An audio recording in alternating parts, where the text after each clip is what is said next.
ಸಂಚಿಕೆ ಅಂತ ಹೇಳ್ಬೋದು. ಅವರಿಗೆ ಕೊಟ್ಟ ಉಡುಗೊರೆ ವಾಜಪೇಯಿಯವರ ಕುರಿತಾಗಿ ಬರೆದಿರುವ ವ್ಯಂಗ್ಯಚಿತ್ರಗಳು.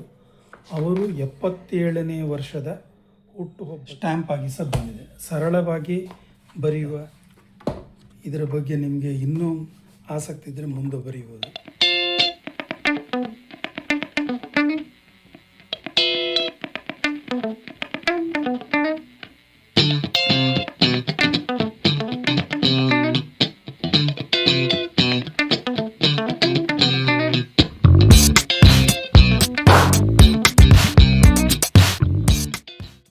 ಇನ್ನೊಂದು ವಿ.ಜಿ. ನರೇಂದ್ರ ಅವರು ಆಯ್ಕೆ ಮಾಡಿದ 5ನೇ ಪುಸ್ತಕ ಕನ್ನಡಿಗರೇ ಆಗಿರುವ ರಂಗ.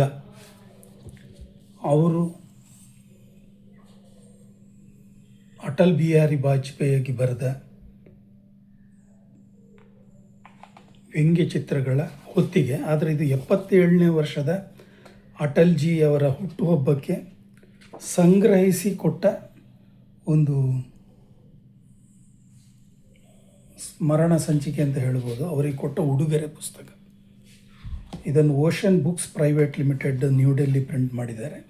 ಇದು 300 ರೂಪಾಯಿ. 2002ರಲ್ಲಿ ಫಸ್ಟ್ ಎಡಿಷನ್ ಪ್ರಿಂಟ್ ಆಗಿದೆ. ವಿಶೇಷವಾಗಿ ಇದರಲ್ಲಿ ಅಟಲ್ ಬಿಹಾರಿ ಎಲ್.ಕೆ. ಅದ್ವಾನಿಯವರು ಇದಕ್ಕೆ ಮುನ್ನುಡಿ ಬರೆದಿದ್ದಾರೆ.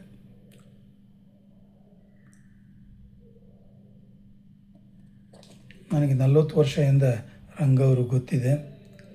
ಆಮೇಲೆ last issue of Shankar weekly dated carried in editor in which Shankar wrote, ಅದರ ಬಗ್ಗೆ ಸಹ ಅದರಲ್ಲಿ ಪ್ರಸ್ತಾಪವನ್ನು ಮಾಡಿದ್ದಾರೆ. ಇದರಲ್ಲಿ ಇದರ ಎಡಿಟ್ ಮಾಡಿದ ಮಧುಪ್ ಮೆಹ್ತಾ ಸಹ ಇದನ್ನು ಮಾಡಿದ್ದಾರೆ. ಇವರು ಮೂಲತಃ ಕರ್ನಾಟಕದವರು. ಇದೆಲ್ಲ ಅಟಲ್ ಬಿಹಾರಿ ವಾಜಪೇಯಿಯವರ ಕುರಿತಾಗಿ ಬರೆದಿರುವ ವ್ಯಂಗ್ಯಚಿತ್ರಗಳು. ಅವರು 77ನೇ ವರ್ಷದ ಹುಟ್ಟುಹಬ್ಬಕ್ಕೆ ಸಮರ್ಪಿಸಿದ ಒಂದು ಪುಸ್ತಕ. ಇವರು Ranga needs no introduction. Ranga is a product of Banaras and Allahabad University, residing in New Delhi since in early 60s. He began to contribute to Shankar's Weekly.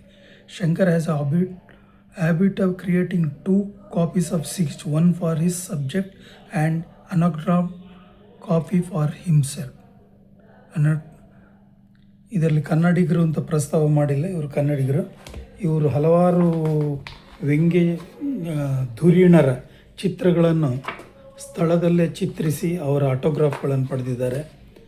ಅದರಲ್ಲಿ ಹಲವಾರು ಒಂದು ವಿಶೇಷವಾದ ಸಾಧನೆ ಮಾಡಿದ್ದಾರೆ. ಮತ್ತು ಅವರ ಗಾಂಧಿಯ ಚಿತ್ರ ಅದು ಸ್ಟ್ಯಾಂಪ್ ಆಗಿ ಸಹ ಬಂದಿದೆ. ಸರಳವಾಗಿ ಬರೆಯುವ ರಂಗ.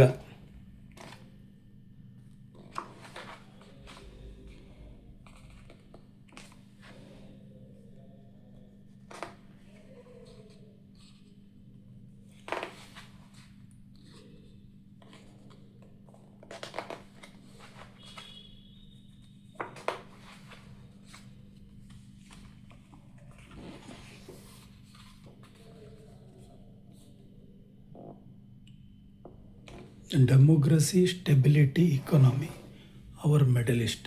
ಇಲ್ಲಿ 3 ಇವರೇ ಇದ್ದಾರೆ. ರಂಗ ಅವರಿಗೆ ಅವರು ಅಟಲ್ ಬಿಹಾರಿ 99ನಲ್ಲಿ ಸೈನ್ ಹಾಕಿ ಕೊಟ್ಟಿದ್ದಾರೆ.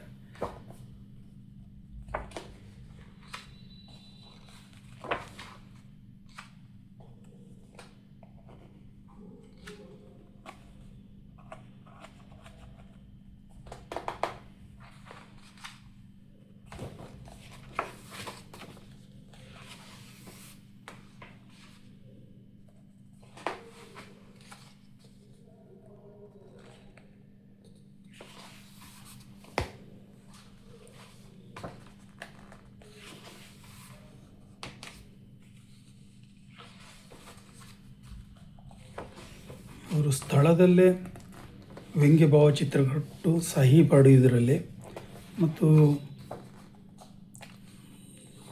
ಗಾಂಧಿಯನ್ನು ಅತ್ಯಂತ ಸರಳವಾಗಿ ಚಿತ್ರಿಸುವುದರಲ್ಲಿ ಭಾಳ ಹೆಸರನ್ನು ಪಡೆದಿದ್ದಾರೆ. ಇವರಿಗೆ ಕರ್ನಾಟಕದಲ್ಲಿ ಸಹ ಸನ್ಮಾನ ಎಲ್ಲ ಆಗಿತ್ತು.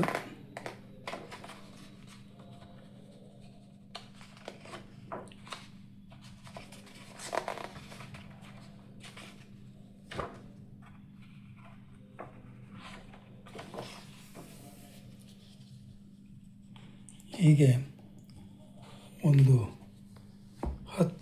5 ಪುಸ್ತಕಗಳನ್ನು ನರೇಂದ್ರ ಅವರು ಹೆಕ್ಕಿ ಕೊಟ್ಟಿದ್ದಾರೆ. ನೋಡಿ, ಪರಿಚಯ ಮಾಡಿ, ಇದೊಂದು ಎದ್ದು ಕಾಣುವಂಥದ್ದು ಅಂತ.